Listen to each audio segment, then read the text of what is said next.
여러분 한 주 동안도 안녕하십니까? 오늘도 나와 내 자녀들 세대를 위한 신약교회로 바꾸는 해, 오늘 이런 제목으로 우리 교회를 어떻게 바꿔야 할지를 다시 한번 생각해보는 시간을 갖도록 하겠습니다. 오늘 제가 관심을 가진 책은 진 에드워드라는 목사님이 쓴 유기적 평신도 교회라는 책을 제가 두 번째 재독하면서 79페이지부터 100페이지까지 나와 있는 우리 성도가 중심이 되는 그런 교회에 대한 이 얘기를 함께 나누려고 합니다. 오늘 본문 말씀은 고린도후서 11장 2절부터 4절까지 되겠습니다. 내가 하나님의 열심으로 너희를 위하여 열심을 내노니 내가 너희를 정결한 처녀로 한 남편인 그리스도께 드리려고 중매함이로다. 그러나 나는 뱀이 그 간계로 하와를 미혹한 것 같이 너희 마음이 그리스도를 향하는 진실함과 깨끗함에서 떠나 부패할까 두려워하노라. 만일 누가 가서 우리가 전파하지 아니한 다른 예수를 전파하거나 혹은 너희가 받지 아니한 다른 영을 받게 하거나 혹은 너희가 받지 아니한 다른 복음을 받게 할 때는 너희가 잘 용납하는구나. 자, 이 바울이 떠난 뒤에 고린도 교회에서 이런 일들이 좀 여러 가지가 생겼죠. 그래서 그것은 뭐냐면 그 성도들의 마음이 그리스도를 향한 진실함과 깨끗함에서 떠나 부패하게 되었다는 겁니다.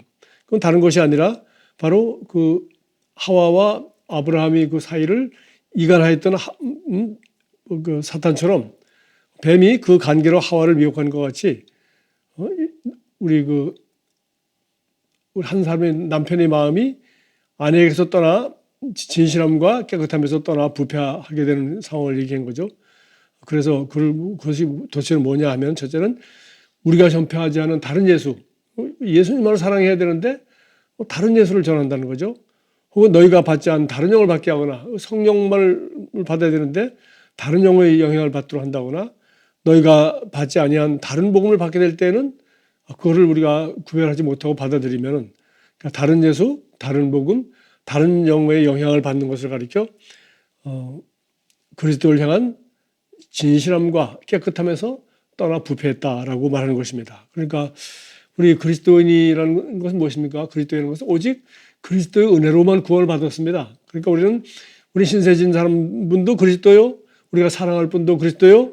우리가 목숨 바쳐서 정말 우리가 헌신해야 한다 해도 그것은 그리스도지 그것이 그리스도를 빙자한 어떤 교회거나 어떤 건물이거나 어떤 종교생활이거나 어떤 무슨 그리스도를 위해서 하는 열심이거나 하는 이런 건 뭔가 이렇게 내용은 비슷하지만은 결국은 그 초점이 여기 말한 뭐라 했습니까? 그 아내 그리스도의 신부의 조건이 뭐겠어요? 신랑을 사랑하는 거죠. 그리고 다른 남자 생각을 하지 않는 거죠. 그래서 그리스도를 향하는 진실함과 깨끗함, 그리스도를 향하는 진실함과 깨끗함에서 떠나지만 않으면 되는 겁니다. 그럼 우리가 나는 처녀로서 그리스도의 신부로서 깨끗하고 진실하냐? 그것에 대해서는 사실 말할 필요 없어요.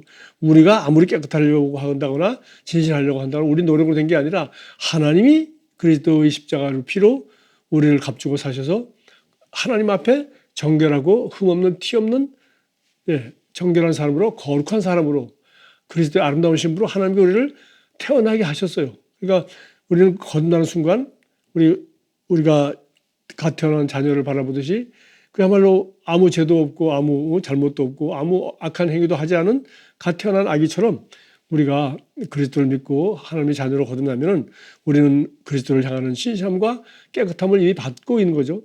이제 문제는 이제 그 아름다운 그리스도의 사랑과 은혜에 감사해서 감격스럽게 하나님의 자녀가 되었는데 거기다가 다른 예수를 전파하거나 우리를 구원하신 예수 그리스도의 십자가와 우리를 부활하신 그 성경에서 말하고 있는 바로 그 예수가 아니거나 아니면 다른 영을 얘기하거나 혹은 바울이 전한 말입니다. 내가 전한 복음 외에 다른 복음을 전하는 자가 있다면 그것은 바로 다른 것이 아니라 마귀가 한 짓이 아니냐. 그것이야말로 너희가 그리스도를 향하는 진실함과 깨끗함 속에서 주님만을 사랑하고 주님의 사랑을 받는 그런 에클레시아, 그런 교회, 그리스도의 신부로 살기를 원하는데 그거를 방해하는 자가 누구냐? 바로 마귀가 아니냐 이런 얘기 한 겁니다. 그래서 제가 이제 여기서 주제가 되고 또 여러분과 함께 오늘 나누고 싶은 것은 제가 요전에도 말했습니다만은 풀어놓아 다니게 하라. 요한복음 11장에 예수님께서 이루신 여러 가지 이제 기적이 요한복음에 이제 나오는데 뭐 많이 안 나오죠. 몇 가지가 딱 나옵니다. 근데 아주 가장 중요하고 결정적인 기적이 바로 죽은 나사로를 살리는 거죠.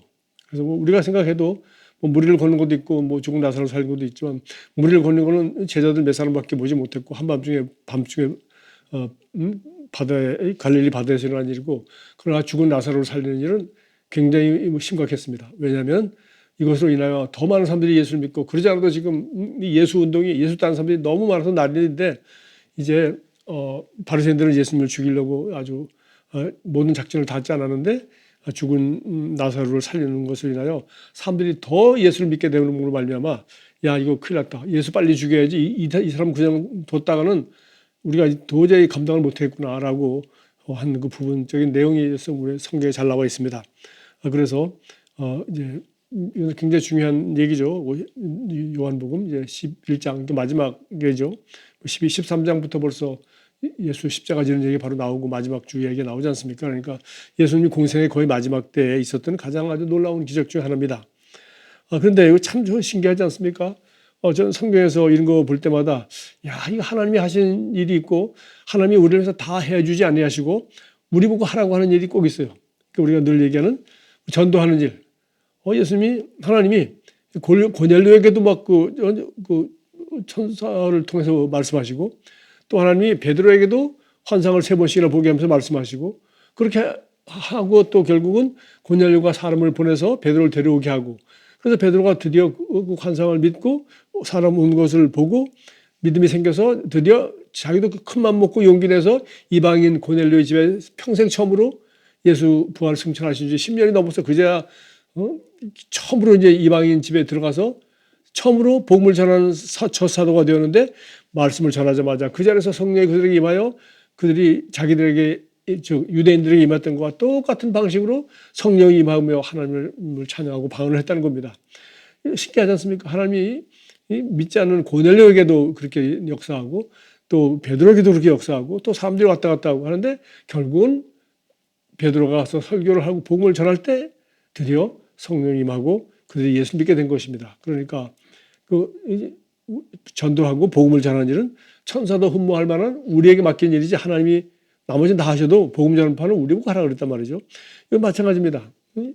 죽은 나사로를 살리는 일은 예수님이 하셨어요. 나사로가 나오느라 하니까, 예, 나사로가 살았습니다.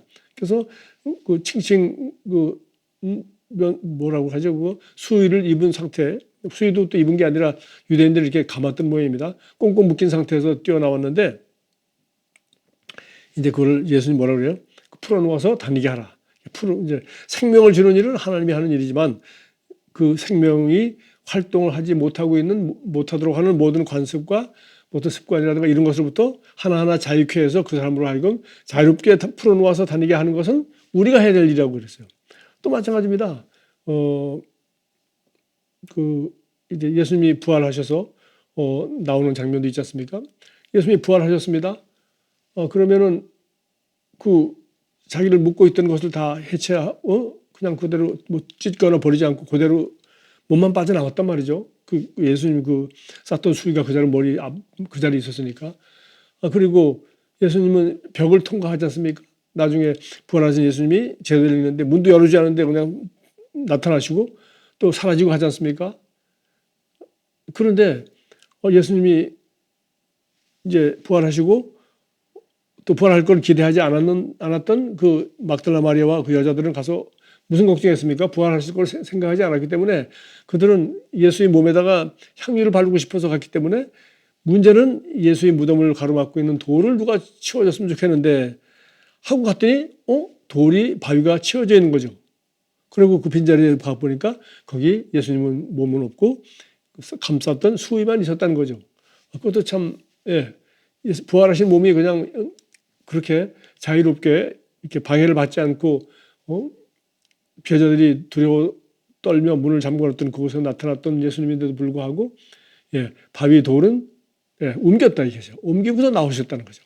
이것도 참 신기합니다. 그래서 어쨌든 간에 제 얘기의 초점은 바로 생명을 주는 것은 주님이 하셨지만, 죽은 나사로를 살리신 건 주님이 하셨지만, 그를 묶고 있는 여러 가지 그 수위와 이것으로부터 그를 자유케 하고 풀어놓는 것은 우리 보러 하라는 것이죠. 또 마찬가지입니다. 이스라엘 백성들이 애굽에서 400년 동안 노예 생활을 했습니다. 그래서 내 백성을 보내라. 그러니까 그 노예 생활에서부터 자유케 하라는 거죠. 그 다음에 그들이 나를 섬기기 시작. 근데 이제 자유케 되면 이제 그들은 이제 더 이상 강제로 억지로 우상 숭배하고 바로에게 절하고 또 그 노예 생활을 하지 않아도 되니까 얘는 자유한 해방이 되었으니까 그래서 홍해를 건너서 하나님은 이제 그들을 젖과 구리는 땅으로 이제 인도하지 않습니까? 그래서 그들이 나를 섬길 것이냐. 이제는 자유하게 되올 때 우리가 자발적으로 하나님을 사랑하고 하나님을 경외하여서 하나님을 자발적으로 섬기는 것이 바로 우리 구원입니다. 우리 출애굽기 그 사건이 구원을 얘기하는 거 아닙니까? 우리가 마귀의 종노릇하던 세상 살이에서 그리고 죄와 사망의 법에서 종노릇하던 사람이 이제 생명의 성령의 법 안에 자유를 가지고 자유롭게 하나님을 사랑하고 섬길 수 있는 그런 구원받은 하나님의 자녀가 되는 것, 이것이 구원 아닙니까? 이제 구약 성경은 이제 그걸 가리켜 이제 내 백성을 보내라 그들이 나를 섬길 것이니라 이렇게 출애굽기 5장에서 말하고도 있고 요한복음 7장 44절 야 내가 살렸으니 풀어놓고 다니게 하는 건 너희들이 해라고 예수님이 말씀하신 것을 우리가 보면 우리가 해야 될 일이 뭔지 알 수 있습니다. 또 하나 재미있는 성경 구절도 있어요. 마태복음 23장 15절인데 예수님께서 이걸 너무 싫어하셔서 이 바리새인들이 하는 이 종교 생활이 그들이 하나님을 섬기고 하나님을 공경한다고 하면서 또 하나님을 어떻게 공경하는 것이냐고 가르치면서 사실은 아주 못된 짓을 앞장서기 때문에 예수님이 아주 화를 내시면서 비판하는 말씀입니다. 저주하는 말씀이죠. 화 있을진저 외식하는 서기관들과 바리새인들이여 너는 위선자야. 너희는 교인 한 사람을 얻기 위하여 바다와 육지를 두루 다니다가 생기면 여기 교인이란 말은 교회 다닌다는 말은 아닙니다. 그 당시 바리새인들은 여기서 말하는 교인은 영어 성경에 프로슬라이트라고 되는데 이것은 비유대인이 유대인 율법을 믿지 않은 야훼를 믿지 않은 비유대인이 유대인이 믿는 하나님을 왜 관심을 가져서 유대인이 믿는 생활이 좀 관심이 있고 호기심이 생겨서 유대인이 믿는 하나님을 알아보고자 하여서 이제 유대인 회당에 찾아오는 사람입니다. 이 사람들을 가리켜 구도자 혹은 프로슬라이트라는 단어를 썼어요. 그래서 이걸 교인이 그겁니다. 그러니까 유대인이 하나님을 알고 싶어 유대인 하나님밖에 참 하나님이 없으니까 나머지 로마나 그리스나 이 사람들 신들은 전부 다 우상 아닙니까?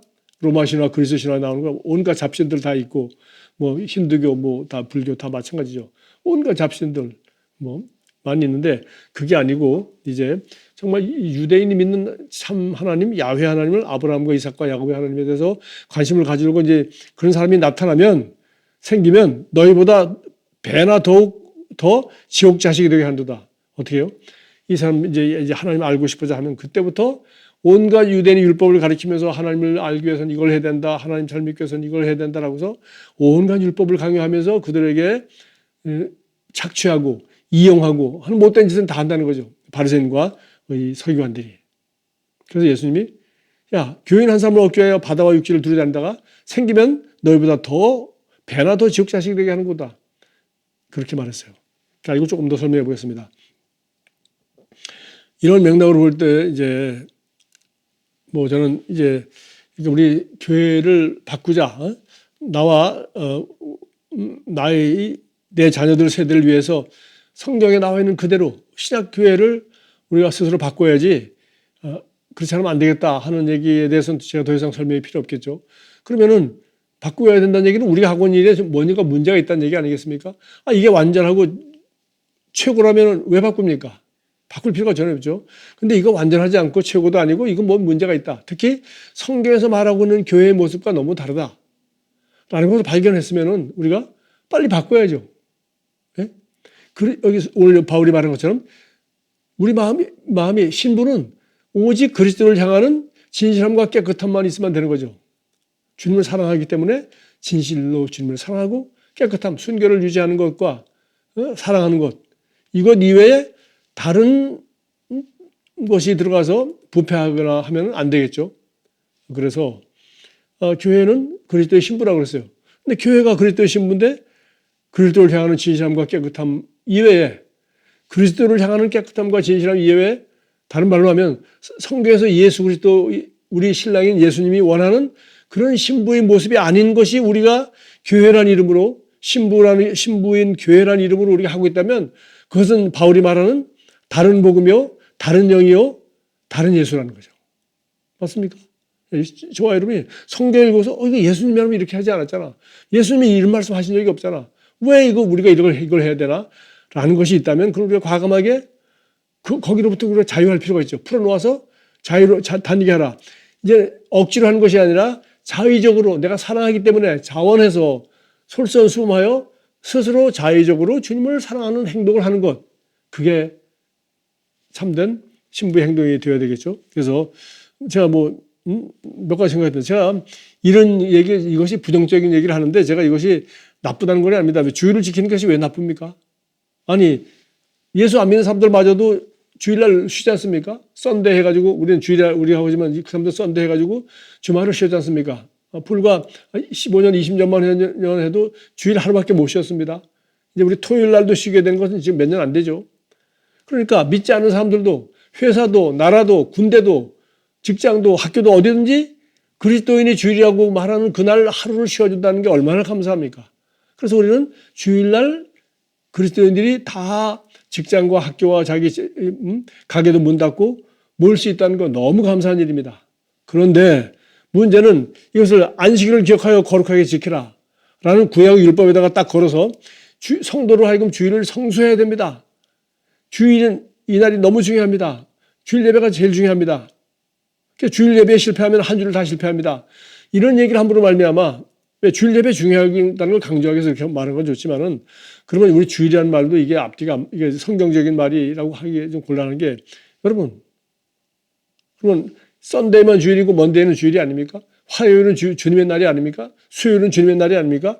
우리 모든 날이 주님의 날이죠. 그런데 한 날을 세상에서 이렇게 다 협약을 해서 쉬게 해놓고 또 우리 예수 믿는 사람들은 그 날을 안식일의 그 의미를 기억하면서 그렇다. 우리가 한동안 엿새 동안 하나님도 일하고 마지막 날 쉬었다고 하는데 우리도 안식일 정시를 이어받아서 우리도 쉬면서 가족과 함께 그리고 함께 예배를 드리는 이런 시간을 가자. 그래서 주일날 교회 가서 예배를 드리자 이렇게 이제 진화한 거죠. 그래서 그래서 이제 우리가 해야 되는 일이 뭡니까? 이제 하나님 앞에 예배 드리러 가기 때문에 정성을 다하여 최고의 좋은 옷을 입으라 하는 것이 우리가 전통적인 생각이었습니다. 요새는 여러분 평상 입고 가기도 하고 하지만은 어쨌든 간에 주일날 좋은 옷을 입고 또 주일날을 우리 정성을 다하기 위해서 우리가 예배당에 간다. 그다음에 거룩한 성전에 가서 조용히 장의자에 앉아서 기다리라. 이거 지금 우리가 전통적인 지난 1900년 동안 지어온 대부분의 교회가 이렇습니다.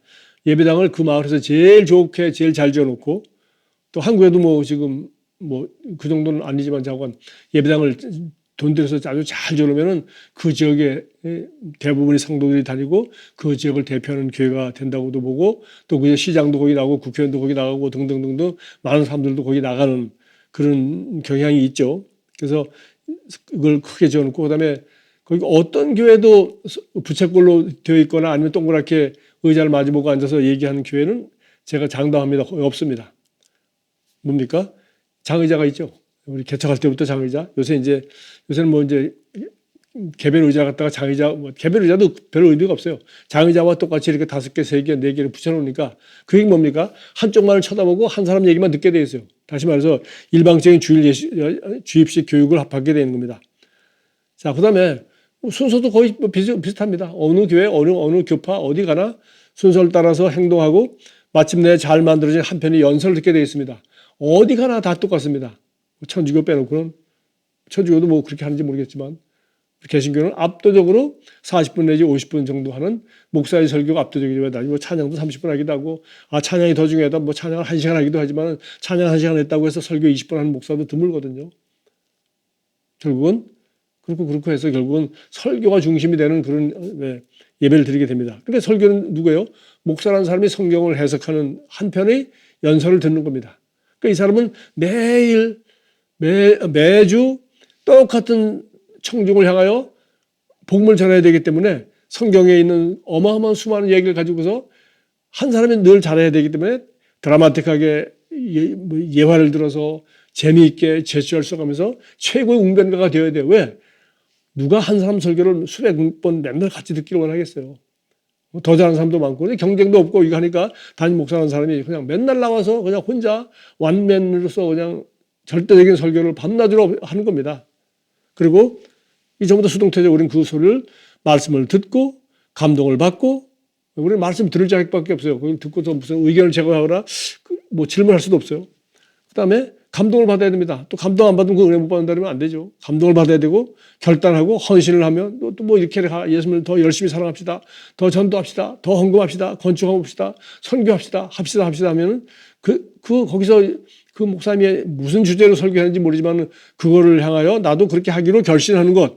그것이 우리가 해야 될 일입니다. 그분이 설득해 내가 설득당해서 나도 그렇게 하는 것. 그것이 그거고요. 그다음에 헌금하고 또 이제 광고합니다. 이 광고는 주로 담임 목사와 그 사역팀이 중요하게 시행하는 행사나 프로그램에 대해서 참여하라고.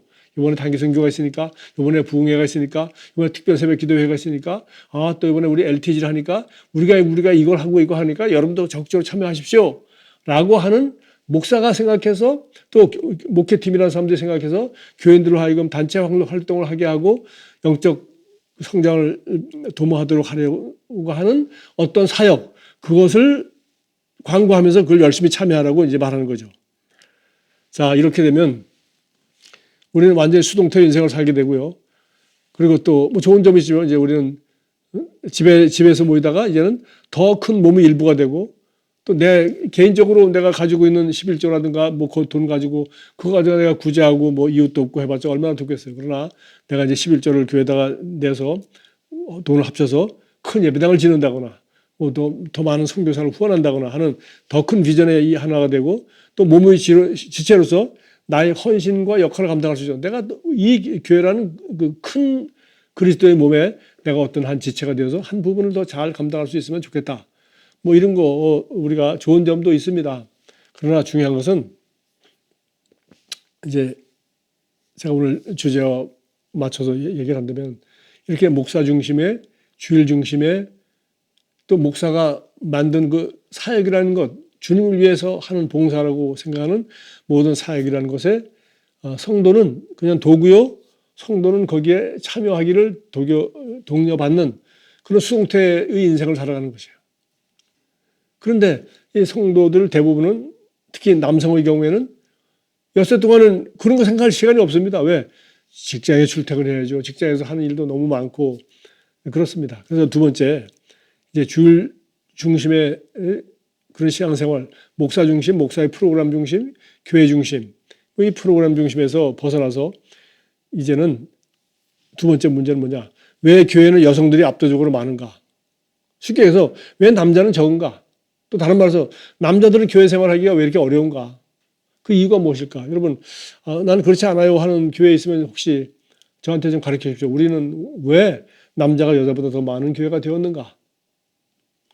이거는 우리 진 에드워드 목사도 구체적으로 얘기하고 또 실제로 저도 그렇고 저도 미국 교회 많이 가봤지만 미국 교회 경험하거나 거기 뭐 오순절 교회를 가거나 뭐 믿음의 말씀 교회를 가거나 감리교회를 가거나 어디 교회나 마찬가지입니다. 한국도 마찬가지죠. 장로교회를 가거나 은사주의 교회를 가거나 침례교회를 가거나 뭐 대충 잡아서 남자가 한 70% 될 겁니다.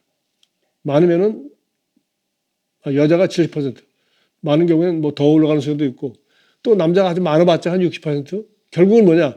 어쨌든 세계의 대부분의 교회는 남자들이 여자보다 적고 여자가 훨씬 많습니다. 하물며 교회에서 하는 무슨 행사라든가 무슨 무슨 행사든지 전도 행사든지 아니면 무슨 성경 공부든지 무슨 특별 기도회든지 교회에서 소위 사역 프로그램이라고 하는 모든 거는 거의 다 여자들 없으면 운영이 되지 않을 정도로 거기에서 봉사하고 주재하고 주관하는 사람들이 전부 여자입니다. 남자들은 그 시간에 가서 일해야죠. 더군다나 우리 대한민국에는 여자가 맞벌이로 일하지 않아도 살만한 사회입니다. 미국 가면 한 60% 70% 이상이 다 맞벌이를 해야지 먹고 산다고 생각하고 또 자녀 양육보다는 아이들 빨리빨리 학교에 보내고 이제 여자들이 직장 생활하는 게 이제 일반화됐습니다. 한국은 아직도 여자들이 일할 직장이 남자 중심 사회에서 잘 주지도 않고 또 경력 단절 여성이라고 해서 회사에다 또 결혼하고 자녀 낳고 한 10년 동안 쉬다가 그 가정 사역에 집중하다가 세상 일터로 나오는 여자들을 일반 회사에서 환영하지 않습니다. 그러다 보니까 여자들은 어디 갈 데도 없고 하니까 결국은 보람된 일을 찾다 보니 교회에 가서 봉사하는 게 이제 보람된 일이죠. 어쨌든 뭐 그런 얘기는 뭐 더 할 거 아니고 그럼 왜 이렇게 남자들이 많이 이렇게 되냐 하면은 그 얘기를 좀 하려고 합니다. 제일 첫 번째 이것은 우리 교회에서 하는 모든 제일 먼저 예배부터 지루합니다. 남자들에게는 지루해요. 최신 음향과 최고의 아주 컨템포러리한 기쁘고 펄쩍펄쩍 뛰게 만드는 복음성과 기타와 드럼과 뭐 엘렉트릭 기타까지 다 동원한다 하더라도 별로 신바람이 안 나요. 여러분, 음악은 감상하는 게 재미있습니까? 나가서 춤을 직접 추면서 음악에 맞춰 댄스를 하는 게 재미있습니까? 음악에 맞춰 댄스를 해야 재미있지 감상만 하는 건 재미가 없습니다. 그러니까 감상할 때도 재미가 있으면은 몸이 들썩들썩 하지 않습니까? 마찬가지로 이 수동태로서 지켜보는 관중의 입장, 남이 공연하는 걸 내가 들여다보는 군중의 입장은, 청중의 입장은, 관중의 입장은 늘 재미가 없습니다. 그리고 찬양을 부르는 사람, 운변하는 목사, 설교하는 목사, 이 사람들은 연극 배우요. 우리는 구경하고 평가하고 그냥 쳐다보고 있는 사람이에요. 그러니까 이거는 늘 재미없죠. 재미있는 사람 누굽니까? 찬양하는 사람 재미있을 거예요. 그런데 찬양하는 사람도 재미없습니다. 왜? 맨날 하니까요. 자기가 은혜가 안 돼도 은혜 받은 것처럼 해야 되니까요. 신이 안 나도 신나는 것처럼 해야 되니까. 왜? 그거 찬양 전문가니까. 다른 사람을 신나게 만들어야 되니까. 참 피곤하죠. 그러니까 전부 나쁘게 얘기하면 연기를 강요받는 것입니다. 그러니 이런 것을 지켜본다는 것이 얼마나 재미없습니까? 또 웅변조의 설교, 아무리 설교를 잘하는 목사라고 하더라도 아무리 정말 끝없는 진리가 샘솟는 성경을 전한다 하더라도 같은 목사의 같은 설교를 비슷한 설교를 수없이 듣는 것은 재미없는 일이죠. 또 아무리 영상을 동원하고 오디오와 뭐 인터넷 좋은 유튜브 영상 짤이라 그래요. 짤들 좋은 거 갖다가 보여주면서 설교해도 재미없는 거 마찬가지입니다. 왜? 남이 하는 걸 구경만 하고 일방적으로 세뇌만 되어야 되니까요. 그래서 시켜서 하는 일은 모든 것이 재미없습니다. 저는 군대 생활을 하면서 사관학교 생활을 하면서 제가 느꼈던 거예요. 군대에서 시키고 하는 일이 나쁜 게 아닙니다. 그게 규칙적인 일이고 건강에 좋은 일이고 다 좋은 겁니다. 새벽 6시 일어나는 게 왜 나쁩니까? 그런데 내가 자발적으로 건강을 위해서 아니라 새로운 하루를 힘차게 맞이하기 위해서 새벽에 기도하기 위해서 일어나는 것이 아니라 그냥 군대에서 그냥 무조건 강제로 깨우는 겁니다. 그리고 강제로 10시 반 되면 밥 먹으러 가는 겁니다. 강제로 또 내가 원하는 요리를 주문해 먹는 것이 아니라 군대에서 나오는 그 식단을 따라서 그냥 주는 밥 먹는 겁니다. 옷도 내가 원하는 것이 아니라 군사훈련 받을 때는 군복, 학과 출장 공부하러 갈 때는 공부하는데 우리가 근무복이라는데 근무복 입고 그다음에 외출하러 갈 때 외출복, 그걸 입으라는 겁니다. 그러니까 내가 하고 싶은 건 내가 선택하는 것이 아니고 내가 주도적으로 참여하는 것이 아니기 때문에 재미가 없어요. 그래서 하물며 저는 장교가 되기 위해서 육군사관학교 나라에서 국비로 훈련시켜주고 좋은 리더가 되도록 4년제 공부를 다 시켜주고 그리고 앞으로 좋은 군대 간부가 되도록 훈련시켜주는데도 제가 좋아하지 않는 분야였기 때문에 제가 괴로워했다면 하물며 자기 의사와는 전혀 관계없이 대한민국 남자라는 이유 하나로 군대에 끌려가야 된다는 건 얼마나 괴로운 일입니까? 그렇다고 또 이거 안 가면 어떻게 해요? 나는 누가 지켜줍니까? 가야 되는 거죠. 가야 되는 거지만 내가 원하는 군대를 가는 것도 아니고 내가 원하는 일을 하는 것도 아니고 오직 군대에서 써먹을 만한데 너는 그냥 소청병 해. 너는 이거 해. 그냥 군대에서 필요한 대로 그 사람을 갖다가 써먹기 위해서 훈련시킬 수밖에 없는 것입니다. 그러니까 이것은 전체주의적이 되고 수동적이 될 수밖에 없죠. 그러니까 개성이나 창의성이 나타나는 공동된 목표를 위해서 내가 기여할 것이 전혀 없습니다. 별로 없어요. 남자들이 자기 개성이나 전문 지식이나 창의성을 가지고서 기여할 수 있는 교회 일이라는 게 뭐가 있습니까? 별로 없습니다. 일단 뭐 이런 거 있어요. 은행에서 평생 일하시는 은행원 같은 사람들 교회 와서 뭐 시키는 건지 아십니까? 회계 담당. 일주일 내내 평생 돈 쉬고 하는 일 했습니다. 교회 와서도 또 누가 헌금 얼마 했는지 그거 갖다가 돈 세고 그 장부에 적어놓고 그거 사실은 은행원 안 해도 누구나 할 수 있는 겁니다. 그런데 뭐 은행원이 이런 사람이 교회에서 목사님이 원하는 거 그거밖에 더 있냐는 거죠. 아니면 그 사람이 뭐 하는 무슨 다른 프로그램이 있습니까? 이렇게 되면은 남자들의 교회는 관심이 없고 재미없는 거죠. 두 번째, 남성들이 중요하게 여기는 가치관과 살고 있는 세상과 문화적으로 너무 다르다. 남자들은 세상에 나와서 일터에서 전문가로서 그 방면에 전문 지식을 쌓고 또 다른 사람과 협조도 하고 기여도 하고 또 못하는 사람들은 자기 전문가고 그러니까 밑에 사람들 훈련도 시키고 코치도 하고 가르치며 경영도 하고 지도도 하고 회사에서 그 사람 나름대로 일이 많습니다. 리더 역할도 하고 경영자 역할도 하고 밑에 사람 훈련도 시키고 하는 일이 너무 많죠. 그렇게 또 목표가 주어지고 그 목표를 이루기 위해서 계획하고 일하고 새로운 방법을 찾고 시도하고 피드백을 받고 하는 다양한 도전적인 일들을 많이 합니다. 그런 일을 하는데 그것이 이 사람이 엿새 동안 한 일이에요. 그런데 이제 그게 가장으로서 하는 일이에요. 이제 집에 돌아오면 가정에서 가장 중요한 일은 가장입니다. 닷새 동안 엿새 동안 가장으로서 자기 가족을 먹여 살리고 또 자기 나름대로 먹여 살리기 위해서 뭐 봉급만 받기 위해 일하는 게 아니라 나의 재능과 능력을 가지고 사회에 기여하고 회사에 기여하는 거 아니겠습니까? 그런 일에 열심을 내고 그래서 그 봉급을 받고 해가지고 와서 아파트를 사고 관리비를 내고 아이들 교육비를 내고 음식과 의복주, 주식, 우리 가족의 의식주를 다 책임지는 그런 가장의 역할을 감당하는 거죠. 이것이 남자가 하는 일입니다. 가정에서 가장의 책임감과 의무감 가장 크죠. 그 다음에 아내의 남편으로서 또 아내의 남편 역할도 해야 되고 또 자녀들의 아버지 역할도 해야 되고 그리고 또 자기 친구도 있죠. 친구와의 관계도 있고 그리고 취미생활도 하고 싶죠. 자기 관심과 놀이도 하고 싶죠. 뭐 이런 거. 이런 걸 전체적으로 놓고 볼 때 교회는 그냥 그러지 않아도 피곤한 남자들이 와가지고서 뭐 봉사할 것도 별로 없고 또 하라는 것도 전부 다 수동적인 거고 하니까 결국은 할 일이 없는 겁니다. 재미가 없는 겁니다. 창의력이 생기지도 않고 열정이 불어나지도 않고 그런 거예요. 그러니까 남자들이 교회에 그러니까 예수 믿는 거하고 지금 다릅니다. 지금 대한민국에서 여러분이 경험했던 교회에 열심히고 교회에 열심히 간다는 게 남자들에게 어떤 취미, 어떤 기쁨과 자발성과 창의력과 열정을 불러일으키는지를 지금 제가 얘기하고 있는 겁니다. 그럼 왜 그러냐? 이것은 바로 세 번째, 모든 것이 오직 목사 중심적인 사고방식과 목사의 사역에 관한 것이기 때문에 그렇습니다. 교회에서 하는 일은 전부 다 목사가 하는 일이에요. 목사가 중심이 되어 목사가 비전을 세우고 목사가 교회를 개척합니다.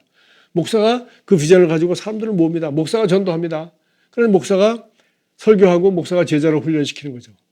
그렇게 해서 이제 드디어 목사는 목회 사역이라는 큰 사역을 발전시켜 나갑니다. 여러 다양한 프로그램을 도입하고 부교육자를 이제 고용해서 훈련시키면서 다양한 목사가 주요하게 여기는 목회 사역을 하는 겁니다. 그러니까 이거는 목사 중심이요. 목사가 하는 거고 목사가 돌리는 프로그램이에요. 그거 잘하라고 성도들을 헌금 걷어서 다 주고 봉급 주고면서 당신들은 이거 하시오. 당신들은 성경을 공부해서 나를 위해서 매주 설교 한번 해주시오. 당신들은 전도 특공대를 만들어서 전도자를 훈련시켜서 직장 출근하는 열심히 있는 여자들을 훈련시켜서 전도하시오. 당신들은 전도사 좋은 전도사들 찾아서 고용해서 주일날 우리 아들 딸 데려오거든 1시간 2시간씩 예배 잘 드리게 해서 애들 잘 교육시켜 주시오. 라고 그들을 고용하는 거죠. 그것이 바로 교회의 모습입니다. 자, 이렇게 되다 보니까 결론은 뭐가 남는 건 뭡니까? 신앙생활은 교회생활이 돼버려요. 여러분, 신앙생활이 교회생활이 아닙니다. 신앙생활은 신앙생활입니다. 내가 하나님을 믿고 야곱이 고백한 것처럼 아브라함의 힘 하나님, 야곱의 하나님이 나도 당신을 하나님으로 섬기겠습니다. 그러니까 아브라함과 이삭이 하나님 섬기는 걸 보고 그것을 신앙생활이라고 생각하지 않고 그들의 신앙이 아브라함이 하나님을 믿고 하나님과 동행하는 삶을 사는 거예요. 아버지 이삭이 하나님을 믿고 하나님 말씀에 순종하는 삶을 사는 거예요. 이제 자기도 아브라함과 이삭의 믿었었던 그 하나님을 나도 믿고 나도 신앙생활을 하겠다는 겁니다. 나도 교회생활을 하겠다는 게 아니에요. 나도 신앙생활을 하겠다는 거예요. 당신의 하나님이 나의 하나님이 될 거라고 얘기했으니까 신앙생활은 교회생활이며 교회생활은 목사 중심이다. 이게 우리가 지금 알고 있는 거예요. 신앙생활은 교회생활이 아닙니다. 그럼 교회생활 필요 없냐? 매우 필요하죠. 그러나 목사 중심의 교회 목사가 하는 사역 중심의 그런 예배당 중심, 목사 중심, 교회 중심, 주일 중심의 그런 신앙생활이 아니라는 겁니다. 그거는 그런 교회생활이 우리 신앙생활은 아니에요. 그거는 우리 신앙생활의 일부분일 뿐이지 모든 것을 이 교회 생활 중심이 되어서는 곤란하다는 거예요. 그것이 목사 대신에 그것이 신부가 그 자리를 차지하고 있든지 장로가 그 자리를 차지하고 있든지 하다못해 셀리더가 그 자리를 창조하고 있고 가정교회라는 이름하에 가정교회 리더라는 사람이 그 자리를 차지하고 있어도 그거는 교회 생활이 돼버리지 신앙생활을 하는데 도움이 안 됩니다. 그렇게 돼 있잖아요, 성경에. 사역은 목사의 사역을 돕거나 필요한 존재로서 사용되는 것이 아니라는 겁니다. 어떤 지도자, 어떤 리더의 사역을 돕거나 그것에 필요한 존재로서 기능하는 것이 우리의 신앙생활이 아니라는 겁니다. 제가 할 얘기 다 했습니다. 그럼 뭡니까? 이렇게 어떤 사람이나 사역이나 우리가 지금 알고 있던 목사 중심의 교회, 우리가 지금 경험하고 있고 지금 우리 교회 생활 하지 않습니까? 그것이 우리 신앙생활이 전부가 돼서는 곤란하다. 그러면 신앙생활의 교회 생활은 뭐냐? 교회 생활은 신약성경에 나와 있는 게 교회 생활이라는 거예요. 믿는 자들이 성도들이 모여서 그들이 공동체를 이루고 그들이 서로 사랑하고 그들이 이웃을 사랑하고 그들이 이웃의 빛과 소금의 역할을 감당하면서 하나님의 왕국을 확장시키기 위하여 전도도 하고 사랑도 하고 봉사도 하면서 그런 일들을 함께 도모하면서 그런 일들을 하는 겁니다. 누가? 형제 자매들이 모여서. 자, 여기까지 하고 제가 오늘 얘기했던 본문 마지막으로 이 본문을 가지고 제가 설교를 하고자 합니다. 우리 신앙생활이라는 건 뭡니까? 껍질을 다 벗겨내면 단 하나밖에 남지 않아요. 나는 그리스도의 신부로서 신랑된 예수님을 진실되고 깨끗하게 사랑하는 겁니다. 그분을 사랑하기 때문에 난 그분이 원하는 일을 하는 거예요. 그분을 사랑하기 때문에 그분이 하라고 한 일을 하는 겁니다. 그분을 사랑하기 때문에 그분의 본성을 드러내고 그분이 중요하게 여기는 것들 나도 중요하게 여기고 그분이 하는 방법을 따라서 나도 그렇게 하는 거예요. 그래서 성경은 이미 얘기했습니다. 제가 여기 바울이 뭐라고 했습니까? 나는 내가 너희를 정결한 처녀로 한 남편인 그리스도께 드리려고 중매함이로다. 뭐 더 이상 설명할 필요가 없죠. 중매자이가 여러분 두 사람을 만나게 하는데 중매자이가 몇 번 나타나죠? 네, 한 번입니다. 두 번 나타나면 이상한 거예요. 물론 한 번 만나기 전에는 중매자이가 할 일이 많습니다. 나 관심이 없습니다. 난 결혼에 관심이 없습니다. 라고 하는 어떤 총각이 있으면은 야, 너 지금 결혼할 때가 됐지 않아요? 너 좋은 신랑감이야. 내가 좋은 신부감 하나 받은 거 있는데 그래도 한번 만나봐. 저는 결혼할 관심이 없다니까요. 야, 그렇지만 너 지금 너 후회하지 마. 뭐 내가 지금 마음에 들고 있는 그 처녀도 항상 너를 기다리고 있을 사람도 아니야. 그 사람도 결혼 정년기고 너 한번 만나면 봐라. 그래요? 어떤 사람인데요? 네. 그러면 이제 이 신부에 대해 얘기하죠. 이 신부는 어떤 사람이고. 신부도 마찬가지입니다. 나도 뭐 결혼하고 나는 우리 구속된 생활 싫습니다. 나도 뭐 여행도 다니고 나는 뭐 결혼하면 뭐 육아해야지 뭐 자녀 낳아야지 너무 힘드니까 나 직장 생활 너무 재밌어요. 커리어를 추구하며 살겠어요. 하지만 야, 지금 나이가 네가 몇이냐? 너 나중에 결혼해서 자녀 놓고 시작하고 싶으면 그때 가서도 계속 커리어만 추구하고 있을래? 다 때가 있는 거니까 지금 결혼할 때야. 나는 관심이 없어요. 그래도 내가 지금 아는 남자가 있는데 난 멋있는 사람이야. 너도 보면 좋아할 거야. 한 번만 만나봐. 그래서 관심이 없는 사람도 관심을 갖게 해가지고서 드디어 마침내 양쪽을 좋게 얘기합니다. 신랑한테 가서는 신부를 좋게 얘기하고 신부한테 가서는 신랑을 거짓말하는 거 아닙니다. 사실대로 얘기하되 좋게 얘기하는 거죠. 그래서 그들로 하여금 만나게 합니다. 만나면 그들은 이제 요새 뭐 소개팅이라 하죠. 더 이상 소개까지만 하면 더 이상 할 일이 필요 없어요. 자기들이 SNS를 통해서 서로 카톡하고 주고받고 자기들이 만나고 약속하고 이제는 얼마든지 문자로 하고 전화로 하고 만나 데이트하고 얼마든지 합니다. 다시 말해서 중매장이는 그 신부인 성도를 쉽게 얘기해서 성도와 거듭나게 했으면은 이 거듭난 성도를 다시 꽁꽁 매는 것이 아니라 나사로를 살렸으면 나사로를 자유롭게 해서 나사로가 자발적으로 주님을 사랑하도록 해야 됩니다. 자발적으로 예배하고 주님을 경배하고 자발적으로 교회 생활을 하도록 해야 되는 것이지 예수 믿자마자 구원받은 것은 자유롭게 구원받았지만 예수 믿자마자 주일 지켜라, 헌금해라, 성경을 세 장씩 읽어라, 기도를 몇 번 해라, 방언을 몇 번 해라, 뭘 해라 해가지고 또 그게 다 좋은 거지만은 그렇게 해라고 해서 되는 문제가 아니라는 거죠. 네. 좋아하니까 같이 뭐 일주일에 한 번 이상 만나야 된다. 만나면 데이트를 같이 하면 최소한도 1시간 이상 보내라. 그리고 꼭 밥을 먹어라. 이런 얘기 누가 합니까? 안 해도 주들이 알아서 하는 거죠. 사랑하기 때문에 하는 겁니다. 그런데 뭘 꼭 해야 된다는 둥, 뭘 하면 안 된다는 둥 하는 이 모든 것은 전부 다 그리스도를 향하는 진실함과 깨끗함에서 벗어나게 하는 거예요. 남편, 신랑 예수만 사랑하고 세상에 우리 신랑 대신 우리 주님 예수님 같은 분은 세상에 없거든요. 알면 할수록 좋고 사랑하면 사랑할수록 좋고 그분과 교제하면 교제할수록 더 좋은 분인데 왜 예수 믿고 그렇게 신앙생활하고 거듭난 것을 그렇게 기뻐하던 성도가 왜 교회 생활하면서 점점 신앙생활에서 멀어지고 예수와 멀어지고 예수 믿는 것이 점점 싫어지냐는 거죠. 누가 이렇게 해놨습니까? 마귀가 아니냐는 거죠. 다른 예수를 전하거나 다른 복음을 전하거나 다른 영을 받게 한 것이 아닙니까? 정결한 처녀로 한 남편은 그리스도께 중매만 한 것이 바울의 일이었어요. 중매하고 그 사람은 딴 데 가버렸습니다. 다른 곳에 중매하러 떠나버렸어요. 그런데 이 중매쟁이가 앉아가지고서 아니 빨리 빠져야 되는데 중매쟁이가 두 번째 데이트 장소에 쏙 나타나서 세 번째 데이트 장소에 또 나타나서 참 곤란합니다. 이 중매쟁이는 지금 제정신 아니죠. 물론 이 여자와 이 남자가 서로 좋아하지 않아서 억지로 사랑하게 만들려고 하는 모양인 겁니다. 그거 말이 안 되죠. 그게 종교입니다. 억지로 하는 게 다 종교예요. 하나님이 세상을 이처럼 사랑하사 독생자를 주셨으니 하나님이 우리를 사랑한 것은 우리가 모르고 뿐이지 오해할 뿐이지 그분의 사랑은 변함이 없고 그분의 사랑은 갈수록 알면 알수록 더 놀랍고 큰 것입니다. 그런데 우리도 이제 그 사랑을 알고 거듭났으니 거듭나는 건 그 사랑을 아는 거죠. 저를 믿는 자마다 저를 못 믿어요. 우리를 사랑하사 독생자를 주신 그 하나님을 알게 된 것이요. 우리 구원자 되신 예수님을 알게 되고 그분을 나의 신랑으로 나의 주님으로 모시고 그분이 신부가 되는 거예요. 그래서 이제 그분을 알면 알수록 더 사랑하고 그분을 더 섬기고 더 헌신하고 더 하겠죠. 자, 그게 신앙생활입니다. 그것을 가로막는 것은 아무것도 없습니다.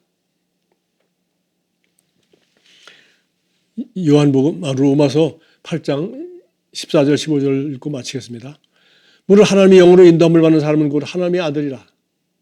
여러분, 우리 하나님의 아들, 하나님의 자녀가 되었으면 누구 인도를 받아요? 하나님의 영의 인도를 받습니다. 사실은 목사도 하는 일이 있고 신부도 하는 일이 있고 구역장도 하는 일이 있고 다 소위 장로도 하는 일이 있고 뭐 복음 전도자도 사도도 하는 일들이 있어요. 그런 하는 일들이 하나 조금씩 있지만 그건 교회에 필요한 일만 하는 겁니다. 그러나 하나님의 영으로 인도받는 사람은 그걸 하나님의 아들이다. 하나님의 아들은 하나님의 영으로 인도받으면 되는 겁니다. 또 너희는 다시 무서워하는 종의 영을 받지 아니하고 양자의 영을 받았으므로 우리가 아빠 아버지라고 부르지니라. 하나님 아버지와 우리 사이에는 아무 중간에 막을 사람이 없어요.